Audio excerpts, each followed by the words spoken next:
So let's get started. Okay, so this is what we have been talking about, the algebra with limits. Okay, so so far only two rules. Some are when it comes to multiple, and we illustrated those with a couple of spreadsheets. Okay, so two sequences, and I think I just went too far with how many I got. Here.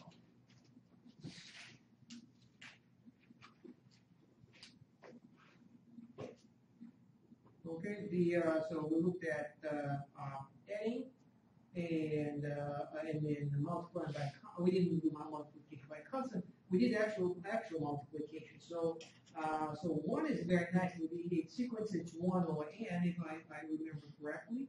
2 over n. Okay, so I'll actually write it down here. Equal 2 over n. Okay, and this one, if you remember, this is really nasty, and especially sign in.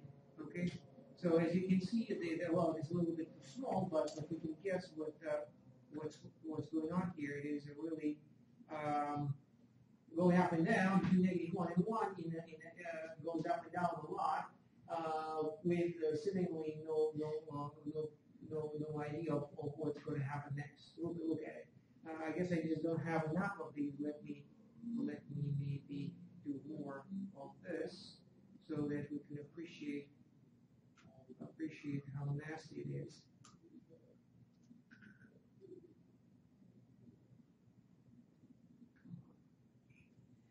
Okay, that works.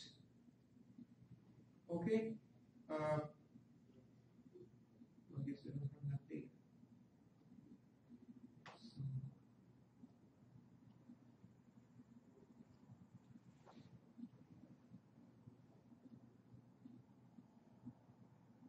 Okay, so once again, the first one is more 2 over n. The second one, oh, there is a pattern actually. If you look carefully in the middle, can you see that there is some kind of pattern that starts to appear? It's not entirely random, but it definitely goes up and down, and there is no convergence of any kind. But and so if you add these two, remember what happened is not much. It still looks pretty much the same as the one in the middle, and then because that thing. The fact that something sequence converges actually makes it so well behaved that it cannot turn a divergent sequence into a convergent one. So some of these behaves just as better as the one in the middle. But if we multiply, that's different. And there's others on the right. As you can see, it converges converges and converges fast. That is called the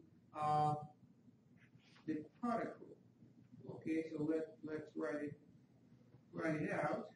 So it is very much similar to the sum rule if you look at it. So the sum rule is you have to convert the sequences. We know their limits. Then we conclude, that's the assumption. And then we conclude that the sum of these sequences, that this sequence is also convergent, and the sum of the limits is equal to the limit of the sum. Okay, that's if you want to remember with words or the formulas, that's the way to put it.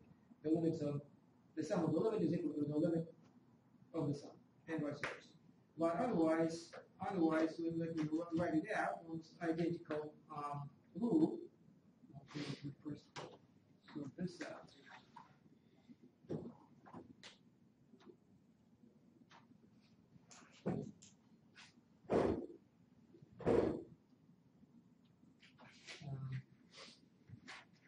Okay, so I see. So the whole problem is.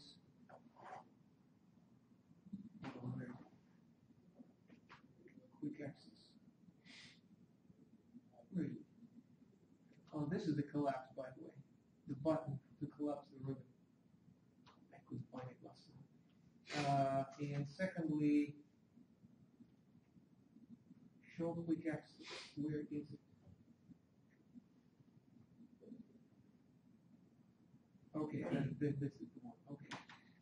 Okay, so it's called the product rule, so it's about multiplication.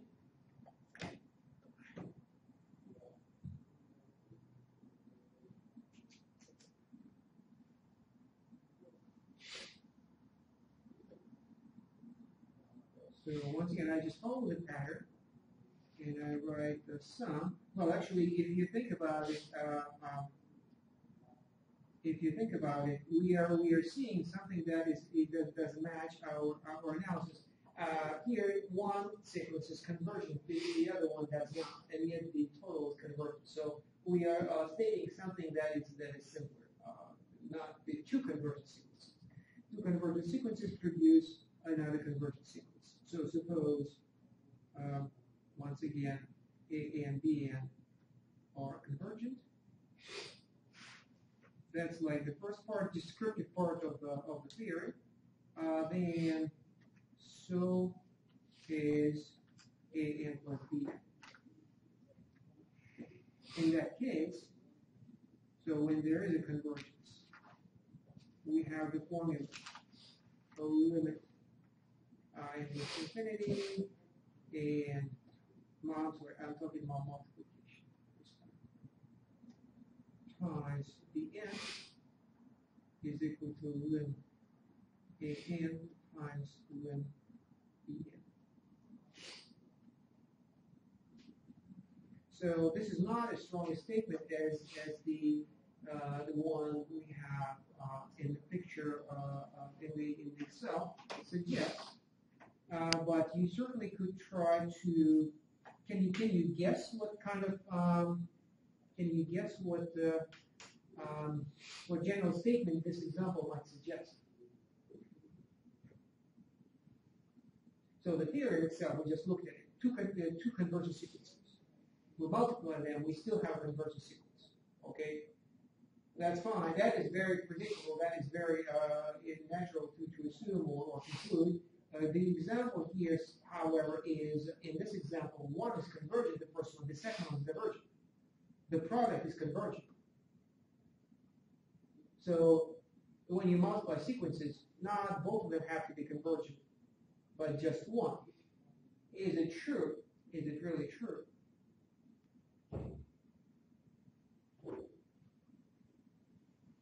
So can you imagine two sequences, one convergent, one divergent? The whole thing is divergent if you multiply. Can you think of an example like that? So, example, A n convergent, B n divergent, and A n times B n divergent. Okay, we have an example when we ended up here with convergent, right? But what about divergent? So one sequence convergent, the other one divergent. You multiply, have divergent.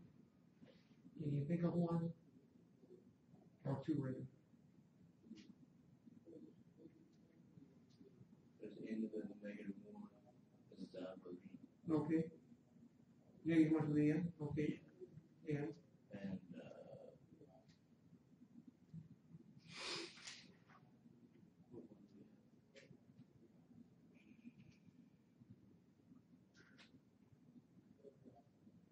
and 1 over n is convergent. right, but when you multiply these, you have negative 1 to the n over n, and it is actually convergent to 0.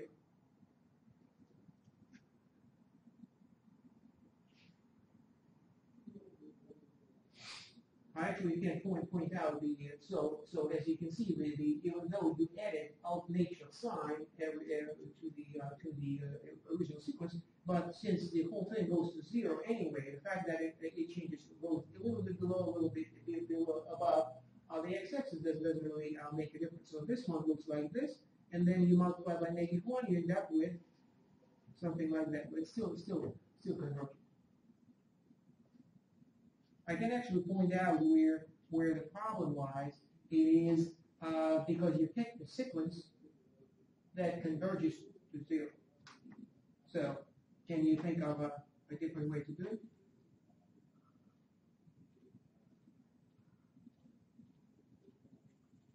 What if it does not converge to 0? There are sequences that converge to things other than 0.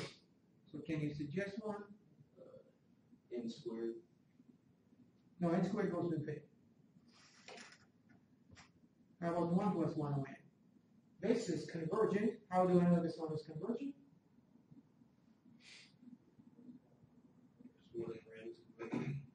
and It gets smaller.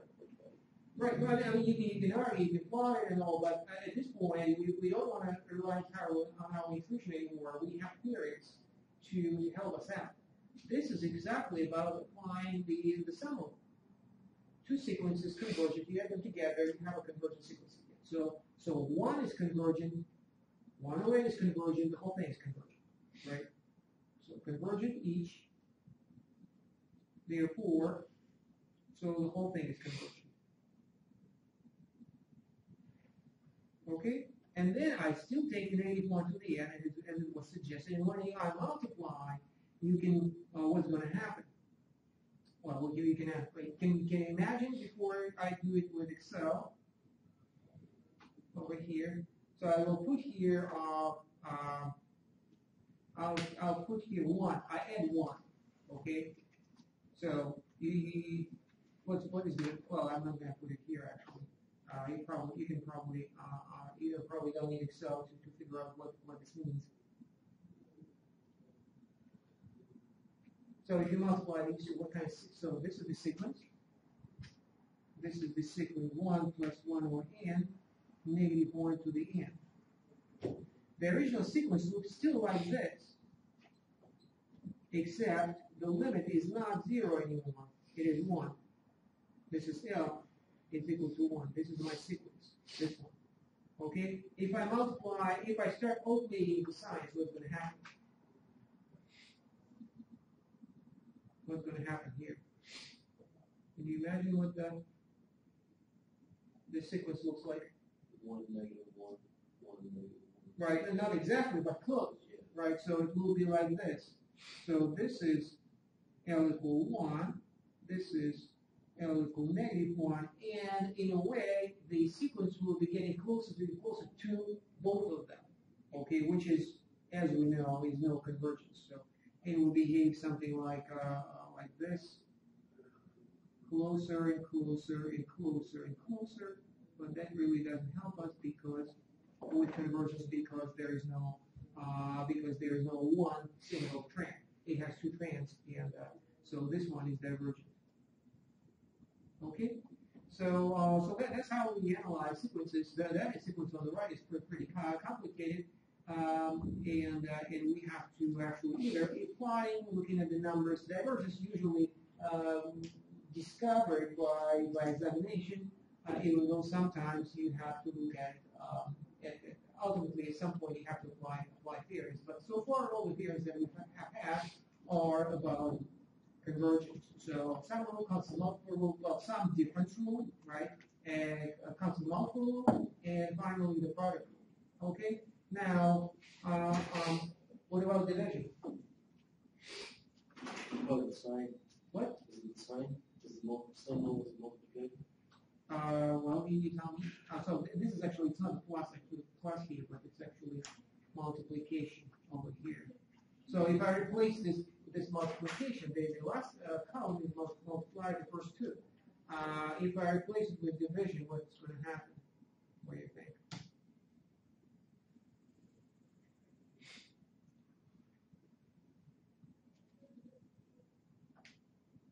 I will be putting here, replacing this multiplication sign throughout with division. Want to guess? Convergence, divergence? It's like convergence. Okay, let's see.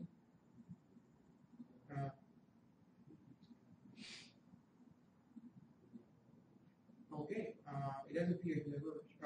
Appears to converge. So you see why the crucial reason why there's a convergence is in fact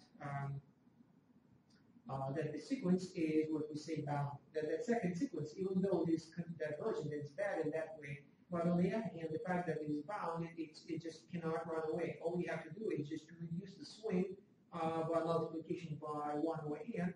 The swing gets smaller and smaller and smaller, and just like whether it is multiplication or division, I'm sorry, I'm dividing the one on the left by the one on the right. Okay, so so you divide by numbers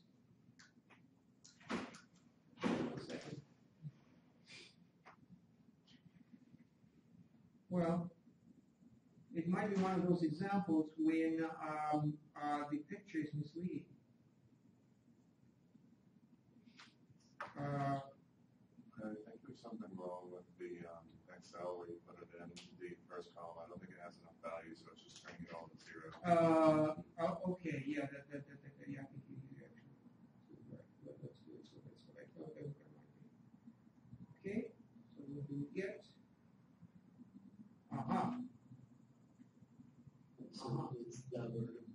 It will diverge. Why? Or it might diverge. Actually, hard to tell. But as you can see, there are outliers. You can see where outliers come from. These values they're randomly assigned in around randomly. It might by accident get very close to zero, and then you end up dividing by a number which is close to zero, and you might end up with, and that's how you get those outliers. Okay, so it is quite possible that that these outliers will continue to happen. So in other words, well, it is a good example of what happen, things that happen when you cannot entirely predict what their the behavior of a sequence, and you have to rely on theorems. Okay, so but boundedness, once again, it's a good thing if you actually the one that when we multiply, remember we multiply the bounded sequence by a convergent sequence convergent to zero sequence, and the result was convergence. Okay, so that's the picture from yesterday, and from today it is in fact the last picture. Where am I? Okay, the last picture. So bounded sequence, but it does not converge to zero. It might actually, when you multiply by -1 to the end, a divergent sequence is this one is divergent. Might produce a divergence. Okay, so one thing, however, I want to point out, and that is I'll define and then I'll say a few words about bounded sequences.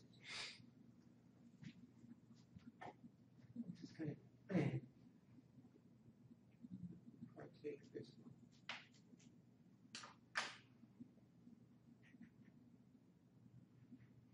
A sequence is bounded.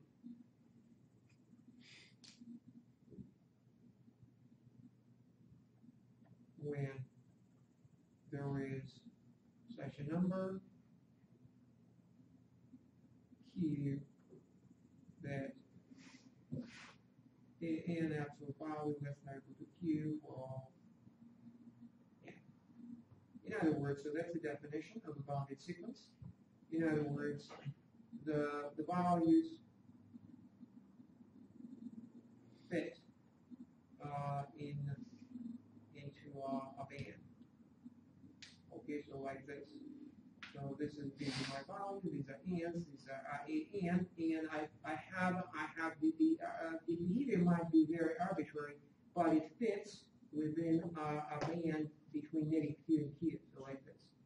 I am taking, say, negative q over here, q there, and then my sequence, it might behave in a very erratic way, but it stays within. So that's a bounded sequence. The sequence sign n is a good example of that fits between -1 and 1. That's the property of sign. It's less than or equal to 1 by absolute value, and so then it is a bounded sequence. Okay. So as you can see, we have sequences. There are bounded divergent sequences. Okay, so that's we have an example. Now the actual question is, are there divergent? No, I'm sorry. Are there convergent unbounded sequences?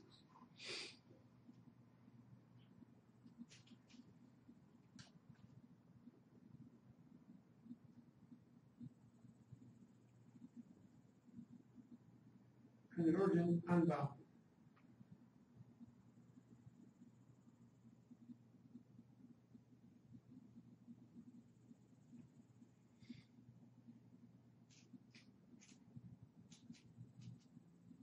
What's it mean whenever a function's bounded? It's like just between those Right. two. So unbounded means that you cannot fit it into any band. Yes. Right there. So can you suggest an example? Unbounded, convergent. Yeah. I think so. Okay. Go ahead.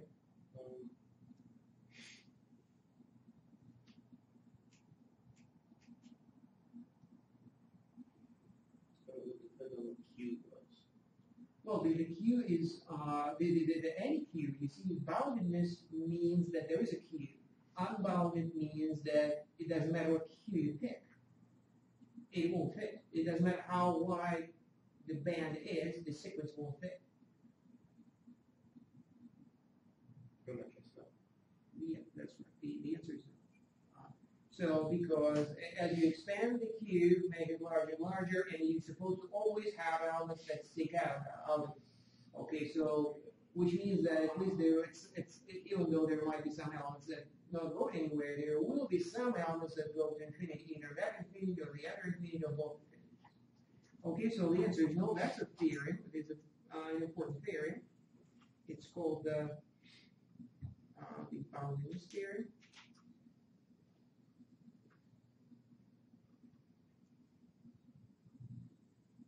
Every convergent sequence is bounded.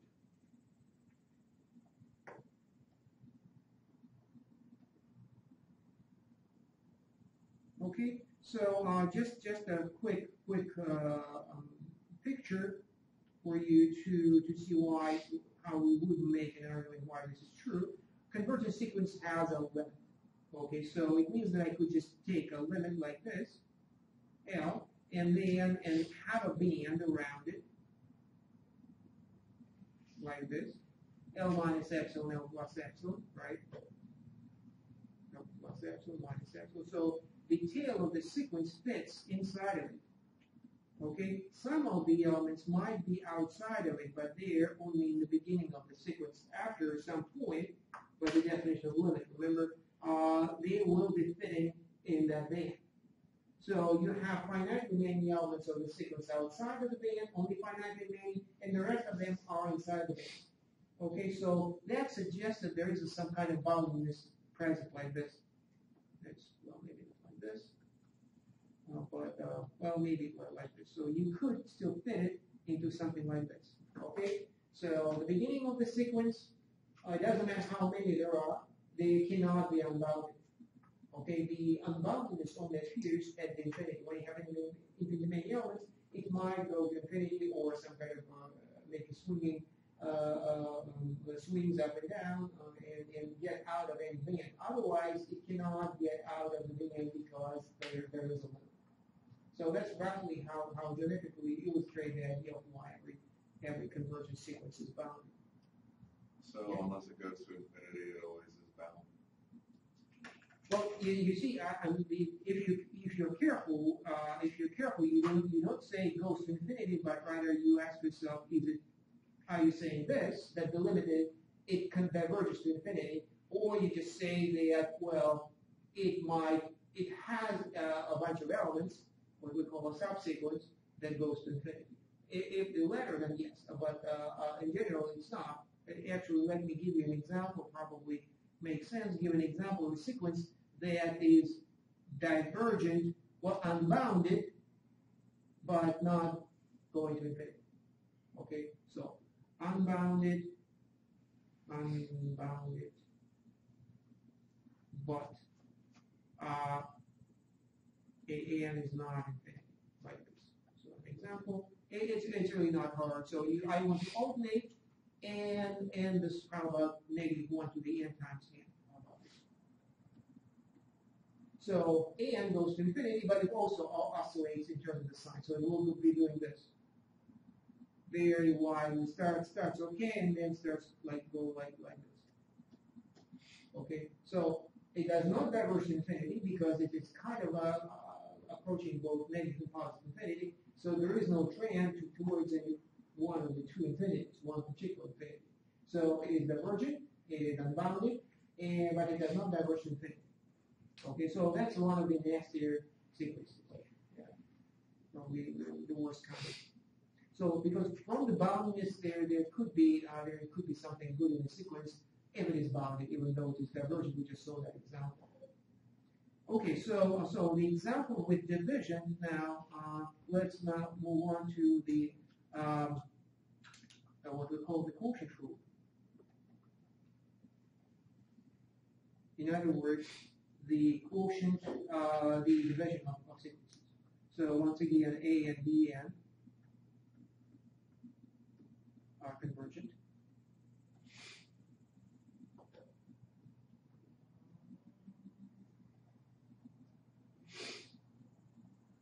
And so is A n divided by B n, provided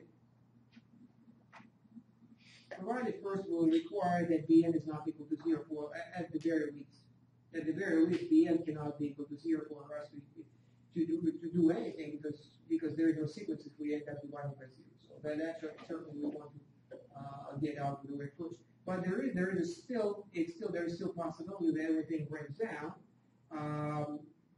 even though not all Bn's are not equal to 0. Let me give you an example of when division of two convergent sequence produces a divergent sequence. We already have an example, but it was maybe not as obvious an example. So how about A is equal to 1 over n? Bn is equal to 1 over n squared. Okay, so what do you say about these two sequences?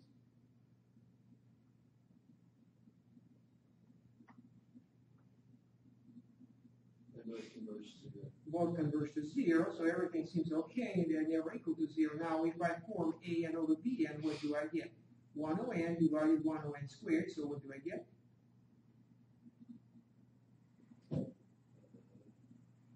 Zero over 0. No, there is not a limit. Well, we can simplify. Let's simplify. It would be n squared over n. N squared over n, or better yet, n. So that's my new sequence. So what kind of sequence is that?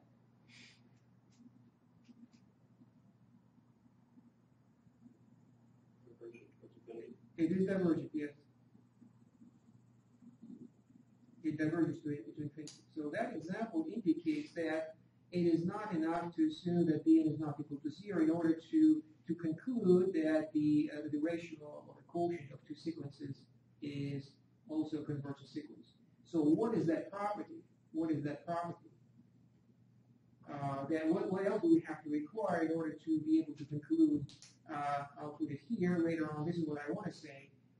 So A and Bn are convergent. Then so is A and over Bn provided Bn is equal to 0 plus something, plus some extra condition. But if we can just continue to try to write a formula, and then it will become clear what we have to require. In that case, the limit of A n over Bn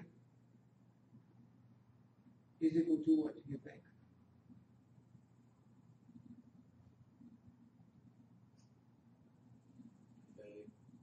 No. We have to convert the sequences. And suppose what kind of formula would you guess?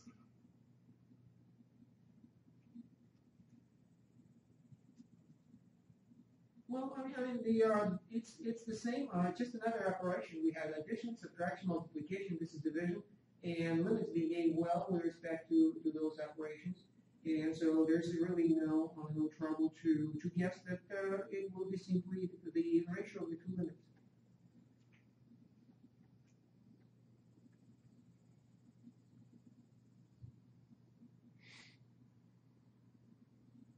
But now if you look at this carefully, this formula, you know what we have to require in addition. For this formula to work, what do we have to require?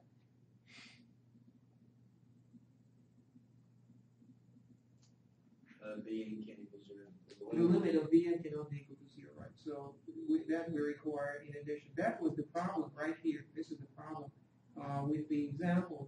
That's why it produced divergence, because the limit was actually 0, and you even at the limit you don't want to divide by 0. You don't want to divide by the end, which is 0, but even then, if you want to go to infinity, even at infinity, you don't want this thing to be 0. So you require that the limit of the denominator of the sequence is not equal to 0. Otherwise, yeah, you can end up with infinite behavior.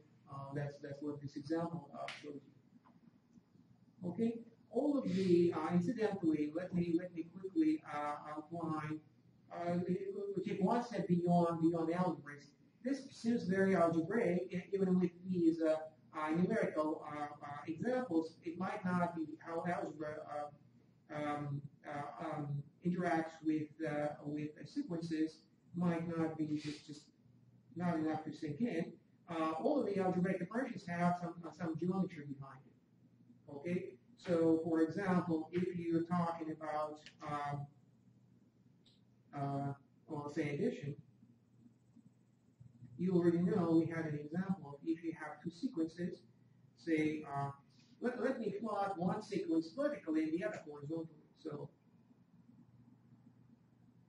So this is A, and I plot the other one upside down, like this. The end. Okay.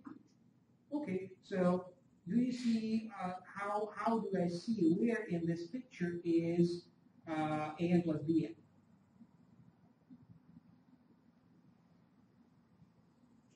Can you see? 0. No, an plus bn. So if let me say this is a1 and this is b1, only pointing down. Then this is a1 plus b1. Okay, so that is the geometry behind the addition. So you add the lengths, right? What's the meaning of when you have two sticks and how do you add their lengths? Well, you just put the one next to the other and measure the whole thing. That's what I did. So in other words, I end up with these. What I put here in a navy color here. These are like this is the summation. This is the sequence. So AN in red, BN in blue, light blue, and then I use the navy to show you the new sequence, the sum. Okay, so I add those two sticks, one red and one blue, and that creates a whole new sequence. Okay, makes sense. That's the algebra, the geometry versus algebra, and then we ask ourselves what about the convergence. So the stick of A and is getting shorter and shorter and shorter, and then the stick of B and is also getting shorter and shorter and shorter. So, all right, so altogether, that two sticks put together, they're also getting shorter and shorter and shorter. Okay, so that suggests why, that explains, this little picture explains why the sum rules actually make sense. The limit, if the two sequences converge, then their sum also converges because of kind of all this geometric interpretation of what's going on. It's how else can you interpret it? In other interpretations like dynamical interpretation, maybe I'm walking slowly towards the door, getting closer and closer to it, and as a sequence, and eventually I will reach the door, and then you are approaching the door from the other side. Now, if we ask ourselves, what is the distance between me and you? What's happening to that distance? It shrinks to 0. Okay, so and that's a new sequence. One sequence, you the other sequence. Distance between us, that's a new sequence. Okay, and if we're not behaving erratically, then the distance between us also will behave nicely and it will converge. Okay. With multiplications, well, the constant multiple is especially simple, I think. So if once again I have a sequence like this, and it converges. Okay. Now, if I multiply by 2, what's going to happen? I'll just make every stick twice as long. Every stick is twice as long, but since the sticks are getting closer and closer to 0 or 1, doesn't matter. The same will happen with a double stick. Okay, so that's another geometric interpretation. When you do multiplication of two sequences, it's slightly more complicated, but really not. It also can be interpreted in a nice way. When you multiply consecutive two lengths together. Multiplication, what's the geometric meaning of multiplication? Repeated addition. What? Repeated addition. Yes. If you were talking, it could be, right? But what if we're talking about real numbers? So, I mean, when you multiply, I don't know, 1/3 by pi. Well, what is if you remember the geometric meaning of 1/3 in pi? Well, suppose this is measured in inches and this one is measured in inches. When you multiply, what do I get?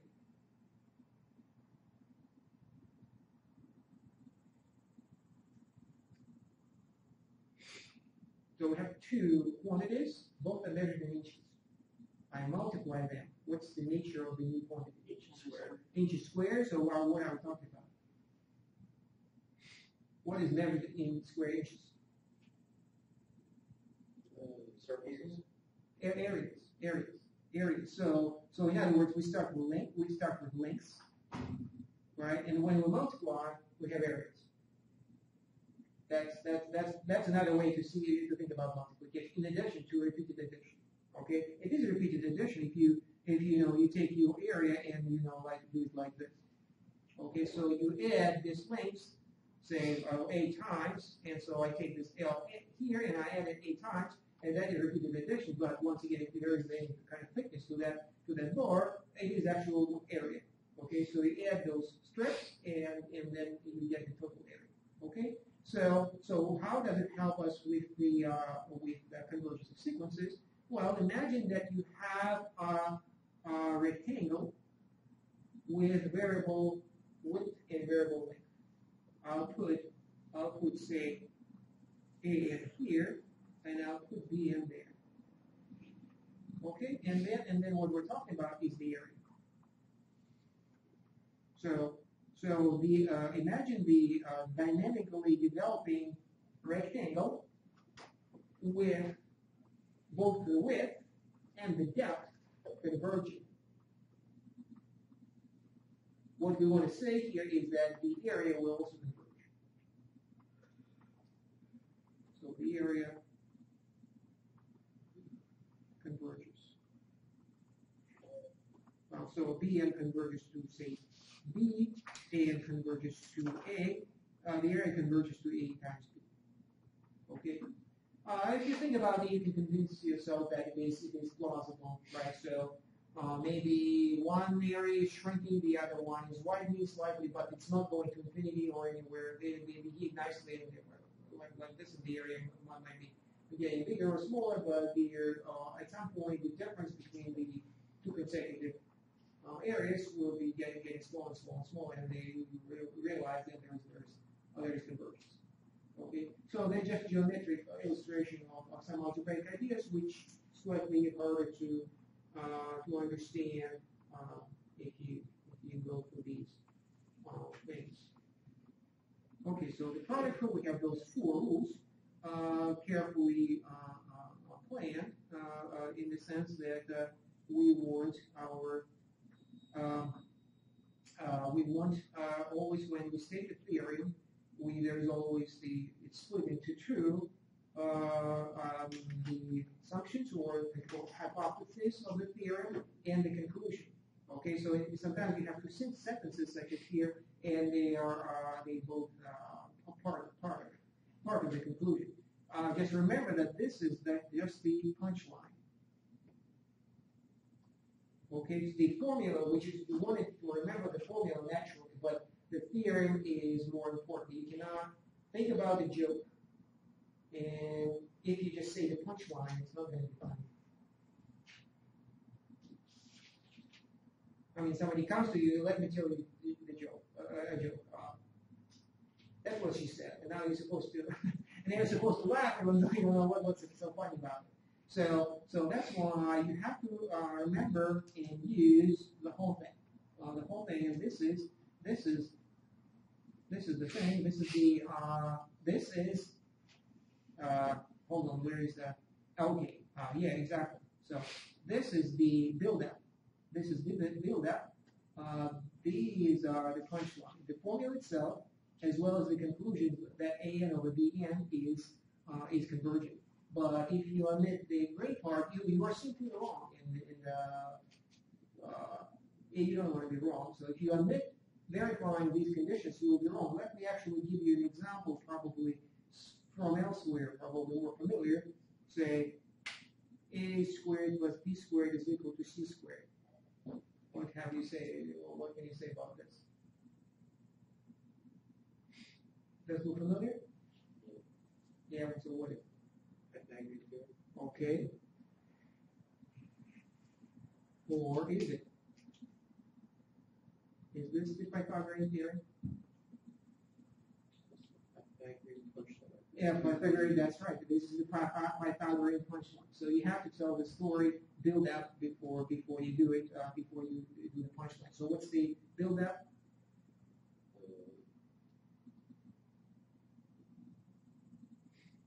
You can do with the representation of the square or something. No, it's not about proof. It's really not about proof. Proof might be hard, easy, but you have to state the theorem correctly. So if you state only the punchline, you are wrong, whether you have a proof or not. So you will have to, if somebody never seen it before, this is meaningless. You have to at least explain what A, B, and C are. And then there are conditions. So what are the A, B, and C?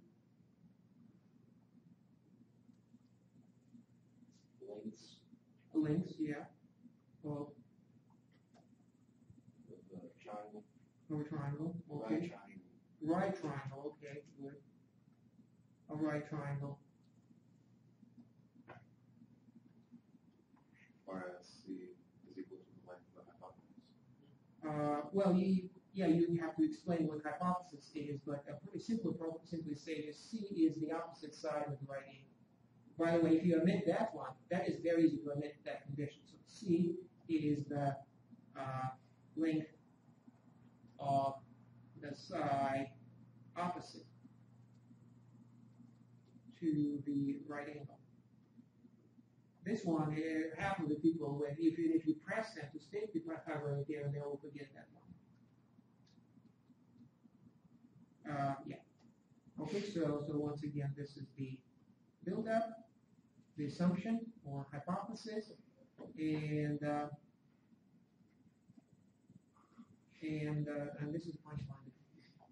Okay, so that every single theorem, and in the textbook they say this is a theorem. Usually put it in the box, extra color, so you know that's important, and then it is natural to try to even squeeze it, make it even smaller, and that way just a single formula. It's okay if you remember the rest of it, but it's be careful.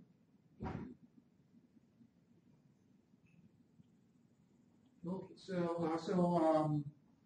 so as you can see, these are the geometric interpretations of our of addition, constant multiplication, and the area approximates the areas.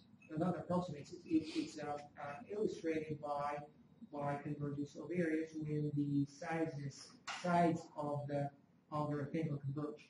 The quotient is harder to illustrate this way, but actually there's a way. It is like tangent.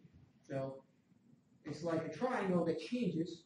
Okay, this is one side, this is the other side, and when you divide two sides of a right triangle, you end up with a tangent. And what we're saying here, if the right triangle changes continuously, then so it's tangent at the base. Anyway, so it's much harder to do. Okay, so I will assign the homework for Friday. Okay. All right.